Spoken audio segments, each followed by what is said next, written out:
Right, I'm here with Abdul Ahad. He's taking on the Yorkshire Giant on February 14th, St. Valentine's Day Massacre. Before we start, he's made me some lovely scran. Check that out. That right there has got about 130 grams of protein, What's in 900 calories, chicken, cheese, a bit of salad. And I put sauces there as well if There's you some want. sauces there for me. So he's taking care of me. If I'm lucky, he's inviting me around to his house for the podcast. That looks nice, that. You stack that with chicken as well. Let's have a bite of that. Think remember it's diet food, innit? It's not going to be perfect. I'm very fussy when it comes to food, yeah, but that is gorgeous, man. Thank you for that. I appreciate that, cuz. No problem, man. Right, where I wanted to start off with is you as a child. Okay. Now, I didn't even know who you was until Shazib told me, a couple of days ago. So basically, when I was in the boxing gym, I was a bit older than you. Mm-hmm. There was some young lad there, cute little kid, and that used to come in and fight. Now, was this guy who mashallah, now he's massive, he's a giant. He does a lot of curls for the girls. I didn't even know it was him. So, going back to your childhood, what age did you start boxing? You know, my dad, he's been boxing since he was 16. He got me into boxing at around 6, 7 years old. But as a kid, I never liked fighting. I still don't like violence, I'll be honest with you, Sharky. He used to force me to go from 7, 8, 9 till about 12. So I've been boxing till 7 till 12 straight on. Then after 12, and you know, you become a bit older, I'm going to high school. Yeah. I've gotten a little bit more freedom. Dad's busy as is.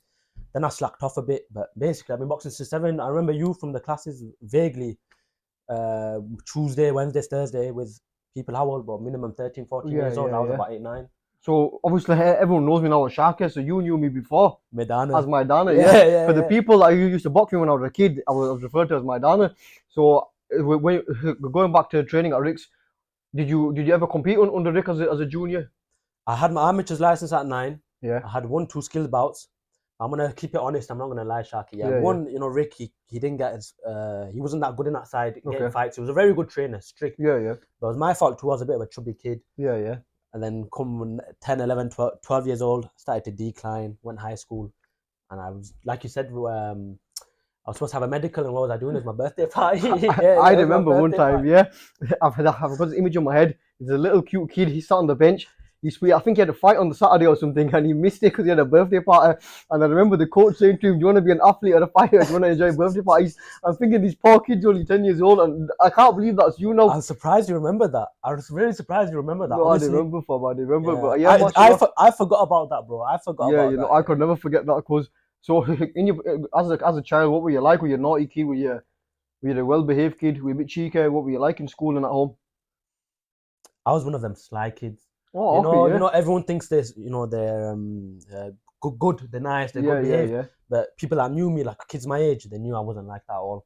And depends who I was around. I was very, I knew how to act around different people. You get me? So if I'm around someone that wants me to be mature, act good, I like that way. With my mates, I used to mess about. So depends who I was around. So what were your childhood like? Was there any struggles? For example, like I can say throughout my life, there's been times where we struggle financially, you know, and as I've got older, I tried to help my parents out by working.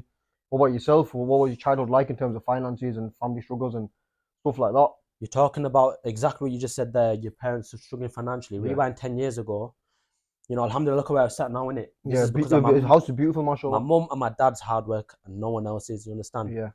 We used to live basically near Hare Hills around there, 3-bedroom house. There was 6 of us, including my mum and dad. It was really hard, man. I'll be honest with you. As a kid, we didn't have, and all my family members, relatives, they were all very wealthy, alhamdulillah. We were slacking behind. So not only were we a bit broke, but seeing what my relatives had, going to their houses, coming back home, you felt a bit, you know, a bit down. But my dad, I got so much respect for my parents, mum and dad. My dad works 7 days. Since I was born, 20 plus years, 6, 7 days. He works he's got partnership in a takeaway. And he's sacrificed his whole life for us kids, and now we're here. So as a kid, I seen my mum and dad grafting away, basically. So how has that shaped you as an individual and a person, seeing your father graft? I'd like to think I want to follow in his footsteps. The man he is, how he's worked, everything about my dad, I admire him. And now I think the main effect it's had on me, if I'm being honest, I don't really care about money. Meaning, my mum and dad, like, I'm not going to go into details, but in the past, if they asked me for X, Y, and Z, whatever the amount, it's yours. You understand? My dad sacrificed my mum and dad have sacrificed their whole life for me. I can't give them a little bit of dough. Yeah. So that in that way, I'll do anything for them because of that, and other people around me as well, my friends, relatives, if they're close with me, I'll give them whatever they need. Do you know that sounds similar to me? The only reason I work so hard is because I want to give my parents, especially my mom, the best quality of life. So I work hard to try and give me my money. Obviously, your mums and mums, and sometimes don't like taking it off you. But as you get older and you're working hard, naturally you become in a position where you take the stress off your father a little bit. Well, for myself anyway, I'm a little bit older than you are. Try to make things easy for your parents at And I home. respect you for that. Like I say, you sound like you've got a deep level of respect, mashallah, for your parents. Yeah, you have to. Something you wanted to touch upon is how some of the youth now don't respect their parents. Why do you think that is, and how can we overcome this problem? I don't know why it is. I feel like maybe some parents, they give their children too much. Okay, yeah. Maybe they spoil them, they didn't discipline them, especially now. Kids now. Yeah. Oh, it's different. But talking about my generation, when I was a kid, people did have it a lot more easier. They didn't see their parents struggle. Maybe that's why. Okay. And then I don't know, the lifestyles you see on television, on the social media, people buying cars, this and that, youngsters that have got apartments, whatnot. People just want to splash their money that way. Yeah. I think that's why as well. They don't want to support their parents, and a lot of people. Sorry, Shark, I don't want to interrupt us. A lot of people, they want to move out as soon as possible. I don't know. Maybe it's just my own personal situation. If my dad's worked his whole life for this house, for us kids, why on earth am I going to move out? Does it make sense? Yeah. No. Are you the eldest child? No. My brother Shazam. Okay. So naturally, when you get married, are you looking to stay here? Are you looking to move out? Or normally, most of the kids move out, and normally the eldest stays. So is that something you want to stay here and try to bring a wife here, or are you looking to move out, or is that not even in your mind? You're getting married and anything like that? Okay, so it's whether it's in my mind or not. I'm not a man I want to be to get married yet. Okay, yeah, inshallah, I will be soon. Inshallah, yeah. And my plan is, easier said than done. Yeah. But if I find a woman that is, loves me truly, they'll be happy to sacrifice not having their own house and living here to look after my parents. Yeah. So, that's the plan. This here is my dad's right now, but give it 5 years, it'll be mine. It'll be yours. Yeah. Like I said, so same for me, cause man, I like to come home. My ma's there, my siblings are there. I can't imagine going into. Obviously, things change with kids and blah blah blah coming in, but I'm like you in a way where, for me, I like to be home. I like to take care of my mom, especially, and I find it very difficult. In fact, saying that today, I was speaking to someone at work. He was with someone for 4.5 years. They were due to get married, and then she started bringing terms in like, I want my own house on the first day. He said, Really? look, baby, I'm gonna bounce, and he left her. I says, look, cause his father passed away when he was very young. He was looking after his mum. She was old. He was very close to her, and she wanted a house straight away. And he goes, look, I can't do that. So he ended up leaving her, staying with his mum, and then the woman he married ended up, moving in and helping him with his man. You know what? He's, that woman saying that, he's lucky she told her then. Yeah. Because I'm not gonna go into details. There's people I know. There's a husband, missus. She's agreed. We live with their parents. Yeah. Once he signed the contract, the nikah's done. What did she start saying? I want my own house. I feel like a lot of people can get married based on false pretenses. For example, even guys will say to you, I'll get your own home. Really, in his mind, he's thinking, once I'm married, she'll stay. Mm-hmm. And the girl, she'll say, I'll stay. Really, in her mind, she's thinking, once I'm married, I'll move out. And I feel like maybe that's one of the many reasons why the divorce rate is so high. That's true. Making false promises, basically. You shouldn't do that. You should be, if you're marrying someone, realistically, you want to be honest with them. So in that sense, you're lying just so they'll marry you, but that's not the right way to go about it. No, 100%. I feel like, like our generation, you're not too much older than you. I feel like the respect we had for our elders, the youngsters now don't have that for the elders, and I feel like that causes problems in society when the youngsters don't respect the elders when the youth are. That's very true, Sharky. But alhamdulillah, the people around me, my age, you're right. For example, we were in a room, it was Eid. Elders come in, what are you gonna do? You're gonna get up and offer them a seat. There's no seats available. A few of my relatives, none of them got up, and they didn't consider it. They're giving salam like this. Like my dad, my dad used to make me. He sat here, where you're sat. He'd make me walk in the room, and practice entering a room full of men. It's good, and how to sit and how to talk. He's taught me all this stuff. My dad's because he's working all the time. I didn't really have that relationship with him in a sense of father son, like friend level. Yeah. Anytime he's at home, it's lectures because he's busy all the time. Which I understand. Make sure I grow up to be a good man. I feel like a lot of fathers don't teach their sons the etiquettes of being a gentleman, and I feel like alhamdulillah, you've got that, the way you present yourself, the way you speak. Even Hassan was saying to me, my business partner, he was saying to me, the way you speak on the podcast, the one that you did about our show, he goes, mashallah, very well spoken, do a podcast with him, and he thinks very highly of you.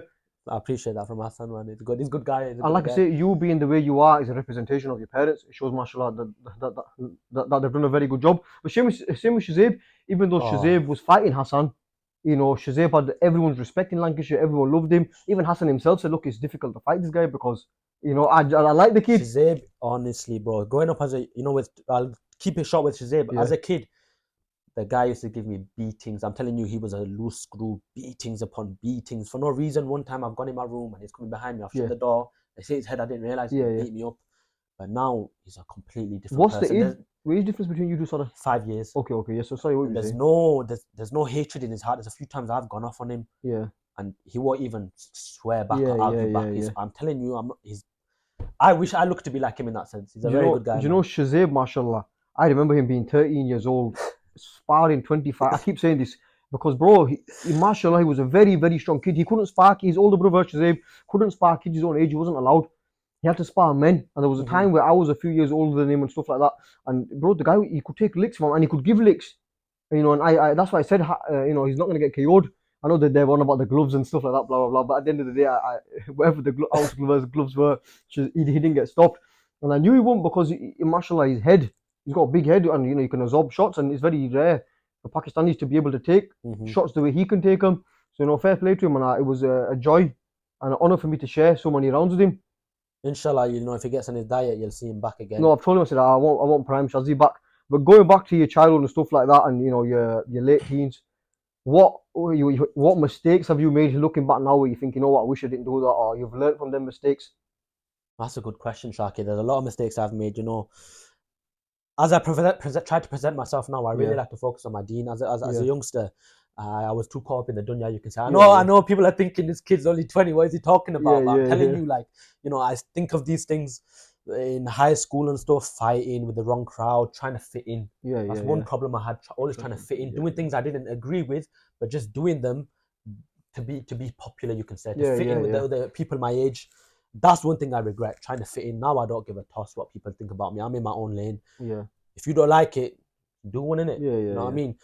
Rewind college days, especially college days. I used to hang around with people a few of them I liked, but I didn't even like them that much. And I just wanted to hang with them to fit in. I had a really bad problem of trying to fit in and not being happy that I'm different and accepting it. You know what I mean? So you feel confident in who you are now. You're not trying to get the acceptance or the validation of. I don't care what people think. And like Billy said in your last podcast, I agree with him. You shouldn't care what people think. At the end of the day, you're going in your own grave. They're going in their own grave, And look at all these celebrities and stuff. They be, you know, for example, I don't know, that someone passed away, for example. They talk about it for 2 weeks after that. It's gone out of their minds. I mean, who cares? And these are famous people, like globally known as well. And I feel like a sign of maturity. Obviously, myself as well. I've been trying to fit in with the crowd when you're younger, trying to get validation of this guy, trying to do this, trying to do that. I feel like a sign of maturity in a man is when you just don't care no more. You know, you're confident in your own body. You're not bothered about what people think. You just crack on with life, and you're more concerned about what Allah subhanahu wa ta'ala thinks of you. Bang on. And if you're gonna take any criticism, it's from people in your inner circle, so your brothers, your mum, your dad. Their opinions matter. Who are generally gonna advise you from the heart. You know, they want to see you on a blessed path. So how many years has it been since you've sort of had this transformation, this change in your mindset? So we're in 2024 now, in the 24. 2-3 years. Is it, yeah? So since about 17, 18, I started to mature. Was there a reason for it, a calamity, a trial, or was it just you just woke up and you felt I was going to be different? You can say I hit rock bottom. You hit rock. Okay, You know, you have to. I believe this. You have to get. You know, you have. I'm not going to go into details of what I've done because I don't want to talk about my sins. No, of course, You got to go so low to realize. You know what I mean? There's people that are just. They're not doing nothing bad, but they're not doing good, and they won't really think about deen. When you're rock bottom, you know, you're thinking about where you're going to go in the hereafter. And that's where I thought, stop chasing the dunya and pattern up. I still sin to this day, but I'm God conscious. I'll be honest with you, because the reason I started praying my 5 prayers is because I was at rock bottom. There was no way out from. So I feel like, you know, in your life, you are going to go to rock bottom and then you've got 2 ways to go. And we're going to turn to, I'll never drink, but I'm just making an example. People will turn to drink, to drugs, women, this and that. I was so low, so broken from I could only go to deen. And I feel like me and you in that regard are similar. We've both gone to rock bottom and we've both gone to deen. And now I think, imagine you didn't have that trial that took you to rock bottom. Bang on. Where Everything would you happens be? for a reason. Everything happens for a reason. I had to hit that stage, and same with you, to get to where you are now, to become the man you are now. Yeah. I honestly, during the time, your heart's bleeding, it's a hard trial, but looking back now, you think, well, Allah saved me. He gave me that little bit of pain to save me from further pain down the line. And Very true. I feel like if you can use your calamities to get close to Allah subhanahu wa ta'ala, nothing can break you. That's very true, Sharky. Honestly, you couldn't have said it better, bro. But speaking about, let's just say you've fallen into mistakes, what advice have you got for people who are younger than you, who have gone into mistakes and, you know, they're feeling a bit down, a bit low of the stuff that they've committed or the mistakes that they've done, from someone who's made mistakes and rectified their mistakes? What would I say? That's a good question. I'm trying to think. Well, I'm thinking of myself. So yeah. I spoke to my family. That's what I did. I spoke to my family. I just said, you know what, I'm feeling low. My mum always every day reminding me a certain time. She wakes me up for Fajr to this day. She'll come to my room because it's cold now. She'll bring me a hot water bottle, you know. And then she'll nudge me saying it's Fajr time. So I spoke to my mum and she said start praying. So my advice would be just pray, whether it's 1 prayer a day, 2 prayers a day, and slowly build it up. And I guarantee, inshallah, if you pray 5 times consistently, give it a month or 2. Just the results will speak for itself, innit? That's all I can say. You know, if you got God on your side, you're all right. I was speaking to Billy yesterday, and he was mentioning his mum as well. You mentioned your mum, I mentioned my mum. I feel like when our mothers depart this world, there must be a piece of you that, you know, that dies with your mum dying. You know, for me, I can't imagine food tasting nice after my mum departs. I know you learn to live on and you crack on, but I feel like that's one of the hardest trials for the man. You know, inshallah, my mum lives a long, healthy life. Same with yours, inshallah. But when the day comes, my mother passes away. I don't want to think about it. But you know, it'll be like you said. I don't know how I'll react. But my dad, on the other hand, like I said, my dad's a very, mentor, you can say. Yeah. He's prepared me. I'm not gonna say I'm not gonna cry, but he's prepared me when he passes and departs from this world. Don't you dare shed a tear. My dad's dad passed away, and I remember we found out in this very room. My dad's at work; he had to come home. Yeah. Me and my family are like, you know, his dad's just passed away. My granddad's just passed away. We're all upset. He's come home smiling, bro. Like, I give him salam. I've gone, are you okay? Yeah. And he's there smiling. I'm good. I'm all right. I'm prepared for this day. Yeah. I'm not kidding you. I'm legit. I'm not exaggerating. He literally came home and told me I prepared for this day. And I tell you, if when I go, don't be upset. Yeah. So with my dad, I think I'll be all right. But my mom, I'm not prepared for that. So my father's always said the same thing to me. He goes, look, when I pass away, son, don't cry. Just make the dua for me. So in my mind, I'm mentally prepared. When my father passes away, I've got to be the source of strength for my ma, my siblings, anyone else that's upset. 100%. You know, so even if I want to cry, I'll cry alone at night where Allah subhanahu wa ta'ala can see me. Like my uncle passed away, my kaka recently. In my mind frame, it's like, listen, he's reached his appointed time. Crying isn't going to benefit anyone. Let me try to be that rock and that strength for whoever's there. And like I say, when my father passes away, obviously I feel a bit more him being my father. But my dad's programmed my mind that I can't cry when he passes away, and you know, and I feel like I say, when my mum passes away, I know it'll hurt me differently. It hurt me differently. When my dad passes away, he's told me, listen, you need to be a man. You got to be there for your ma. So my mind's programmed, inshallah, that when my parents do pass away, when my dad passes away, you know, I can be the source of strength for my family. And I feel like when everyone's hurting, everyone's crying, they look to a man to be that rock and that strength. And I feel like for us as men, we want alpha males, we want to be that source of strength for the women and children. And like you said, you know, you can't control your emotions. So when you're upstairs alone, you can show it. But like you said, you need to be them seeing you. Like my dad, for example, that when I told you when your granddad passed away, seeing him being strong, it made us all think, you know what, we need to be all right. Especially my dad was saying, you know, he's in a better place. Because my granddad was a religious man. He was a very, not just religious, humanity comes a part of it. And he was a very beloved man. Alhamdulillah. So see my dad like that, you know, if my dad's not upset, I should be all right. I should be the same. 100%. I feel like, mashallah, I'm sure I know your dad. I've trained with him at Rickman. Oh yeah. My dad's been. Your dad knows me, doesn't he? Till COVID, he used to train at Rick's. Yeah. Then COVID I used to train with him in the morning. Mashallah, he's a very, very strong guy. But it's good, mashallah, like the mannerisms and the adab that he's instilled into both brothers is very good. And like I say, that mental fortitude. Mashallah, you're very strong physically. Bench presses a lot. There's a lot of curls for the girls. Very strong, mashallah. Not for the girls. That's me doing curls with the girl. I'm joking. This way I should keep J2Os away from her. Mashallah, obviously physically you're very strong, but I feel like people underestimate, you know, to have your mental fortitude and your mental resilience Yeah, 100%. And like I said, you know how you display yourself. So if you remember on your event, and I never got to apologize to you. About what? Shazaib's fight, there was I don't know his name. I don't really. He was just a guy on the side, just making videos of my brother in the corner saying stuff. Swearing and stuff. And I let emotion get the best of me. I gave in and I started saying stuff back. My dad gave me a bollocking for that. Yeah. I did the same on TB's show. Shazaib fought the first time on TB's show. Yeah. And well, I didn't get a chance to apologize to the one on your card, but my dad made me message this guy that was causing problems with my brother. I messaged him, but I had to request him on Instagram. Yeah. And I don't know if he saw it, but I wrote a whole. Do you know what? I respect that, fam, because it takes a man to apologize. You know what I mean? Even if the other guy's in the wrong, in the heat of the moment, your brother's fighting. Of course, it can happen. There's nothing wrong with that. But it takes a man to send a message like that. So, fam, I respect you for that. To be fair, on your speaking of which, on your card, I apologized straight away. To be fair, after the fight was over, what's his name? Maggi. Was it Jabs? Jabs, a bit Jabs, yeah. We apologized. We sorted it off there and then, but still, my dad gave me a bollock. Yeah, he's a good guy as well, Jabs, man. Like I say, fam, your brother's fighting. Obviously, he's supporting Hassan. It gets like that, fam. Emotion. It's the fight game, innit? But like I say, it takes a man to apologize and to send the message that you did. So fair play to you. How are you feeling then? Obviously, you was in the corner for February 14th. Yeah. No, sorry, for November the 15th. I was cornering. Yeah. Who did you corner? Shaban vs MC. Yeah. Nigel and Abdi. Ishaq versus Neni, and obviously Shazaib versus Hassan. So you got 3 wins. 3. Nigel, I class Abdi as a win, innit? So. Okay. Sorry. As a cornerman, I class it as a win. So Shaban won, Ishaq won. Okay. Abdi lost, but I think he won. Okay, fair. And then obviously Shazaib lost. Okay, so yeah. 3-1. So on paper 2-2, but you feel like you got 3-4. How was it then cornering the fighters? How did you feel?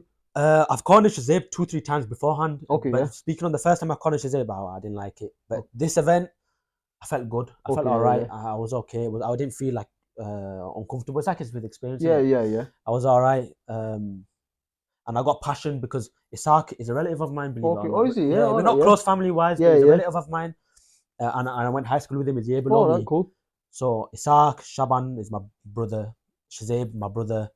Abdi, I don't really have a relationship with them in that sense. Yeah. But regardless, I want them to win. So in the ring, I was in the ring. You understand? So what I was telling them is as if it was me.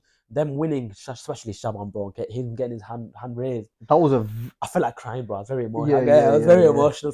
I could hear Shazaib in the video going at it, fam. But that was an absolutely cracking fight to open up the show at MC against Shaban. I didn't get to watch all of it. I just came in. I was really busy. I came in and out, saw clips of it. What a fight to open up the show. Sorry. You did right choosing those two amateurs.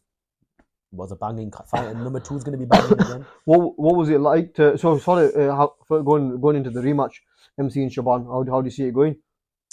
Okay, look, no disrespect to MC. I want to be honest here. Yeah.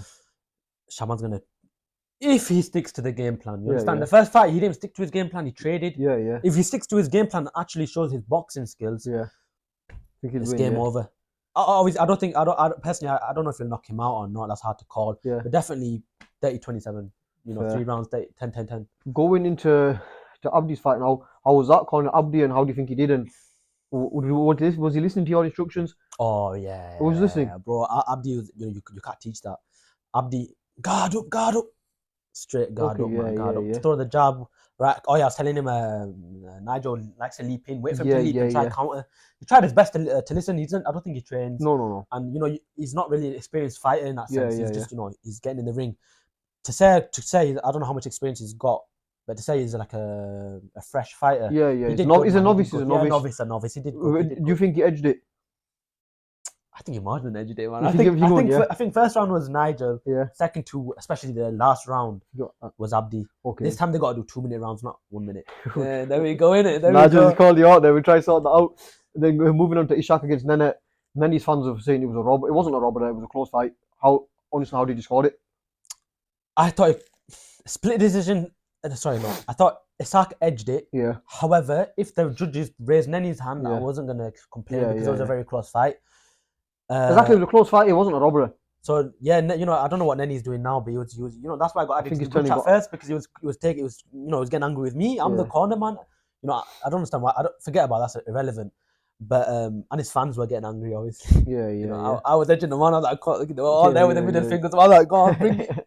But Like I think it could have gone either way, basically. yeah, yeah. Put it there. So moving forward, obviously Shazib, he put in a very good performance. Obviously, I want to see Shazib drop weight before he competes on my You think show about again. his 90 kg. Look how small he is. He's not that tall. Yeah, he His needs to. natural weight is 70 Yeah. minimum, even below maybe. You know what I'd I love mean? to see him come up to his prime and fight out a better weight for him.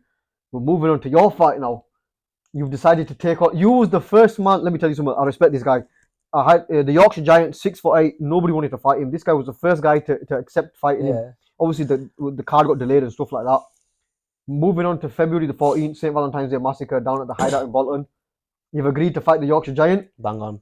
How do I see that going? How do you feel about it? Firstly, does his height phase you? Do you not care?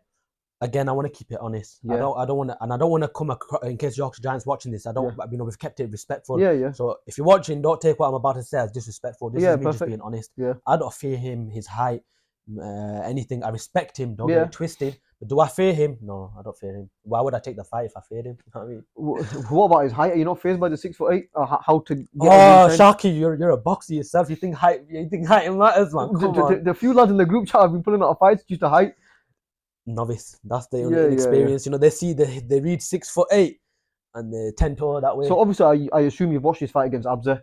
I was there in it. Yeah, I watched it. We watched that, and there was an interval. Then we went to get. How did you? What chinks in the armor do you see, or do you not want to give anything away? Said that again, sorry. So what chinks in his armor do you see? Like, what do you see from him that you can use to your advantage, or what does he do wrong? So I believe he crumbled under the pressure, and I don't blame him. Okay, I can't talk about that. I can't say, how did he crumble, because I've not been in the ring. Yeah. You know, there's a big crowd. Yeah. He didn't showcase his skills to his. He just scrapped. He didn't box. So describing him on how he fought, it was a very poor performance. I'm being honest again. I don't want to come as disrespectful. He showed heart, chin, whatnot. Well, Abzi ain't got my power. And again, no offense, no disrespect to Abzi. It's fine. Abzi said on the group chat that he doesn't think I will be able to do what he did. I don't want to come across it. I don't see what he did special. Swinging as well with him. There was no boxing, but I believe a Yorkshire Giant's going to learn from this fight and he's going to bring it with me. He's going to make sure he's going to box. I believe so. And I don't know. I just seen two big lads going at it. I didn't really see any boxing. There was blind overhands being thrown by Abzi. First round, Yorkshire Giants come swinging like this. In my opinion, it was a poor performance, man. It was a good fight to watch as a fan, like watching a scrap. You know what I mean? Yeah. But talking boxing, I wasn't impressed, man. Do you believe? So you're insinuating that you're going to go in there with a game plan and use your boxing skills? And I hope and believe Yorkshire Giants can do the same. You're gonna get a really good boxing match because he's gonna learn from his past mistakes. Come on, it's obvious. What he did last time, look what happened. He's gonna learn to use his height and reach to his advantage. Likewise, I'm gonna, I won't go to details. But I'm gonna prep to fight someone that's got height and reach. Yeah, no, perfect. Yeah, like I say, it sounds as though you've got a game plan. You're gonna go in there, you're gonna box. However, he's had the experience of stepping in there in front of a hostile crowd. Electric crowd. You haven't had that for a very, very long time. You already had a couple of skills bouts. Do you believe you'll be able to handle the crowd, or do you think naturally you are going to lose a bit of nerves? Sorry, you're going to lose a bit of energy due to nerves and stuff like that. You think he's got the advantage because he's fought more recently than you have? Like I said, I keep it honest. Yes, he does have the advantage in that sense. Yes, nerves are going to be there. That's natural. But it's just about not letting it get to you mentally. You just got to control it. I can talk now, talk the talk, saying I'm going to do this. I'm going to be fine. Come fight night, come on, everyone gets nervous. You know what I mean? Everyone gets nervous. It's just about remaining cool. And I do think once you're in that ring, everything's out. Once that bell rings, everything's out. You're just you and your opponent. Do you believe you've got the superior boxing skills over the Yorkshire Giant? Yes. Obviously, I've not boxed in years, but it doesn't leave you. You know what I mean? Yeah. Every now and again, I do some training. It's just polishing my skills now. That's all I need to do. The skills are there. Polish and build my stamina. So you believe you got the better boxing skills, the mental fortitude. You believe you're better than him. You've got a better mental frame than he has. I don't know. I don't because him taking the fight against me with me. In my eyes, it shows that this guy's, he's got balls. He showcased his balls on his chin. So moving on to his chin, you can obviously take a smack. We all saw that. Took it very well, and he was on empty as well. What about you? Can you take a smack? Can you as you got the chin that he's got? Sharky. Has it not been tested? Sharky. Okay, I'm not going to talk about my brother beating me up. Yeah. I was, 9, 10 years old, 11, 12. There was people 13, 14. Yes, the people that were Shazib's age, 15, 16, they're going light on me. Yeah, I'm not stupid. But the kids that were 12, 13, they were bringing it. No, they were. There was one lad, Ahmed, my cousin, he's southpaw. I remember I remember him. With the jab. Good There was one guy called Paddy Gypsy. I remember him. Yeah, we used to go rounds upon rounds. Yeah. Full on. He was 3, 4 years older than me. I remember. I've got a chin, but I can talk this, but there's no proof. No, but I'm telling you, I've seen it. So what is your prediction then for February 14th? You against the Yorkshire Giant. I knew this question was coming. I knew this question was coming. We need to get a prediction. I believe it depends how I feel fight night. So okay, point being, if let's this training camp determines it. If I put 100%, I could believe I can take him out. Whether it's a TKO or a stoppage, I believe I'll get him out of there. But if I don't train 100%, and which I obviously I don't think is going to happen, and I'm not feeling as confident, I will win by points. Okay, wow. It depends on your mentality. 1,000 plus venues, a lot of people. That's my main focus. Not main focus, but one of my focuses is to make sure I don't crumble under pressure. That's what a lot of fighters do. You see, no, they do. They let the adrenaline get to them and they gas out. Once the adrenaline's in, you're panicking. Let's just say you're victorious over the Giant. Moving forward, are you looking to box again? Are you looking to get a nice little customized sharky-therapy belt around your waist? You know what? Are you looking to fight for the title, or is that it? You're gonna call it when you get back to bench pressing again? I told you I don't like violence. I generally don't. As a kid, I never liked boxing. I used to get slapped to go. Pulled by the ear, you go in. I never liked being in the ring. But I wanna obviously I believe I'm gonna beat the Yorkshire Giant, and I've thought about what's after. There's Abdi, there's Sibi. I wouldn't fight Sibi actually. No, he's your boy, Not even that. He's just my boy. I feel like he's a. He's not your level. No. No, be honest, say it. No, not that he's not on my level. I need to see him fighting it, but right now I won't lie to you. I fear him. I've seen how big he is. I fear him, bro. I'm not gonna lie to you. He's lying. That can't be the reason. No. That can't be the reason. But there's Abzi, and I'm cutting in it. My next card, because I've still got a belly. I want to be shredded to the bone. Yeah. And I reckon I'll be 70 kg soon. So there's, so that sense, we're sticking into that. There's Isa, there's Isa, there's Siam, Muawiyah, they're all in the 70s. Yeah, 70s, 80s, there's different lions. Yeah, there's different lions there. There's some very good fights in the 75 kg category. But what I'd love to do, Sharky, if you'd have it, I'd love to be, on the other DC, Daniel DC. You're the commentator. Joe Rogan and all that. Yeah. Alhamdulillah, I've got time there for you, fam. If you're not fighting on the next card after this, we'll say it now, fam. If it's on pay-per-view, you can be a commentator. If we're live on YouTube, I'll see if you can do commentary. If not, fam, post-fight interviews, definitely we'll get that on, fam. I appreciate I'd love to have you part of the organization. Whether I fight or not, I just want to be a part of your organization. No, listen, I've got time for people like you. Listen, I love the energy you bring. I love the insight you bring. I love the way you carry yourself, and you'll be a great member. To add to our organization, and that's what we want. We want to add valuable members to our organization, where where we can we can bring value to you, and you can bring value to us. Yeah, you and Hassan as promoters, genuinely. I know I've not been in the fight game, but I've been, my brother, he's fought. Yeah. Since I think 10, 11, 16 fights. Obviously, losses, wins, and whatnot. So I've been with him in his fights or the promotions. You guys are just different. I don't know how to go into details. You guys are just different. You know TB. I don't know. I should keep my mouth. But just gonna say he was very one-sided, and he was not very nice to my brother. I remember after the fight, I've gone up to him. I've gone, "What happened? You guys were taking the mick. Yeah. Whereas yourself and Hassan, you don't pick. You don't pick.